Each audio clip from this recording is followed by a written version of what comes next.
Ngueke Pierre, alias Crevaison l'International. Vieux frère, tu as combattu le bon combat, mais Dame Mort a eu raison de toi. Je garde de toi le souvenir de quelqu'un de très posé, de très réservé. Quelqu'un qui n'aimait pas les bisbilles, qui n'aimait pas les querelles, qui était là et qui menait sa petite vie en toute quiétude. Je garde de toi le souvenir de quelqu'un de très déterminé dans l'activité qu'il menait. Oui, tu aimais le cinéma que tu faisais, tu l'aimais beaucoup. On a pu te voir tout le temps dans les scènes de vie. À gauche et à droite, tu as édifié plus d'une personne à travers ce cinéma que tu faisais. Beaucoup ont trouvé des solutions à leurs problèmes parce que tu leur apportais, n'est-ce pas, des solutions à ceci.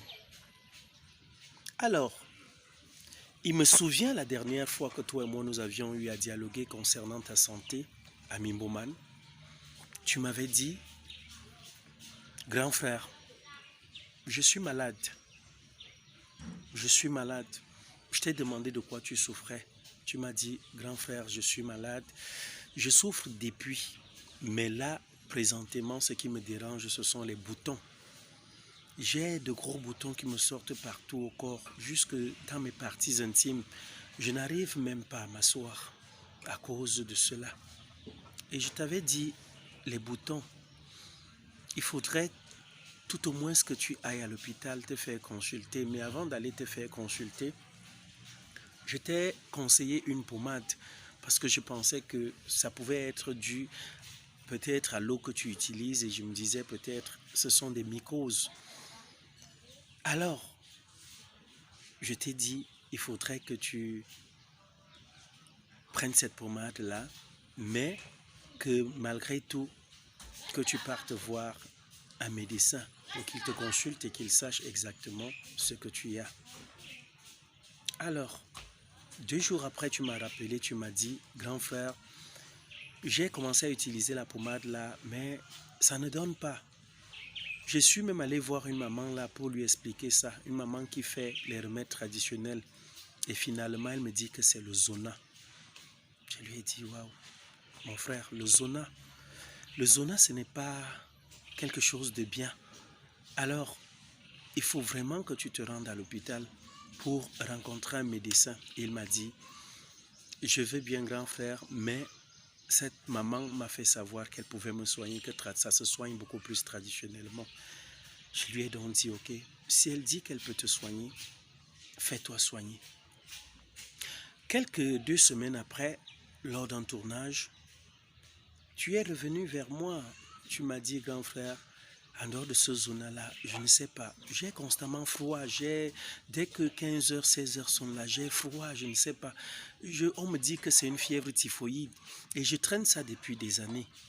J'ai déjà pris des injections, fatigué, mais rien n'est fait. Je lui ai dit, ok, mon frère, ok, je te comprends.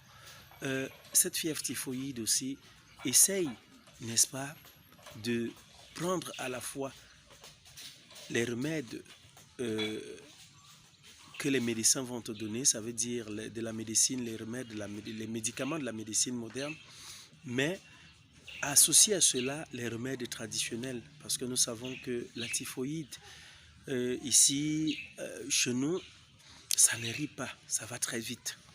Il m'avait dit, ok, grand frère, j'ai compris, je le ferai ainsi. Alors, aujourd'hui, vieux frère, pendant que je sais que tu es en train de te soigner, pendant que nous étions encore en plein tournage avant-hier, nous avons été appelés et voilà, on nous a dit que tu étais interné à l'hôpital central de Yaoundé, qu'on t'amenait là-bas. Et comme il se faisait tard, on s'est dit, ok, nous allons tous nous rassembler et pouvoir venir à ton chevet le lendemain, c'est-à-dire hier. Malheureusement, hier, aux premières heures, j'ai reçu l'appel de Mr. Boakai Solomon qui me faisait savoir, grand frère, notre frère Crevezon est mort. Je viens de recevoir un appel de sa famille. Quel coup dur, Crevezon.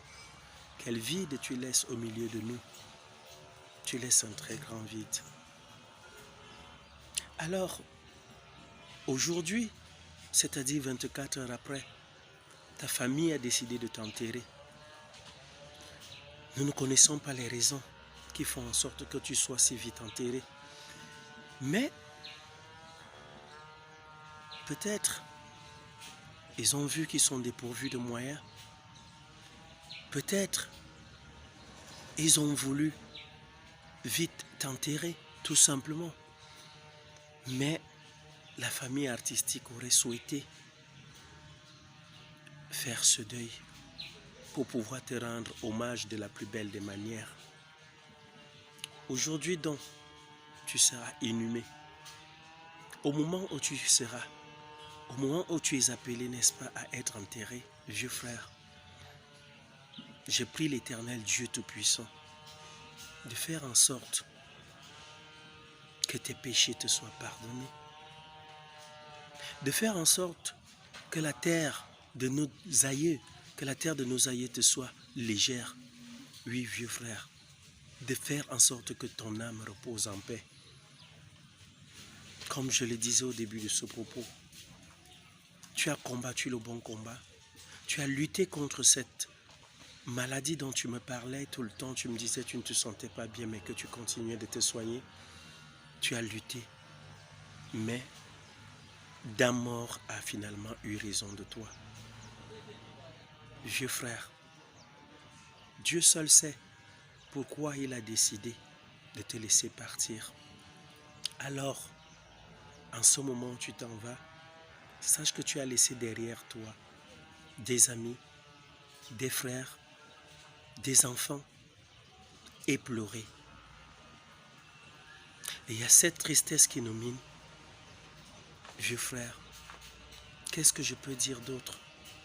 Tout simplement que tu t'es avancé. Tu t'es avancé parce que nul n'est immortel. Nous tous ne viendrons te retrouver. Alors, où tu t'en vas, nous n'y sommes jamais allés. Tu t'en vas, tu t'es avancé. Nous viendrons, nous te retrouverons. Mon cher frère, mon cher ami, mon cher collègue, va et repose en paix. Que la terre de nos aïeux te soit légère.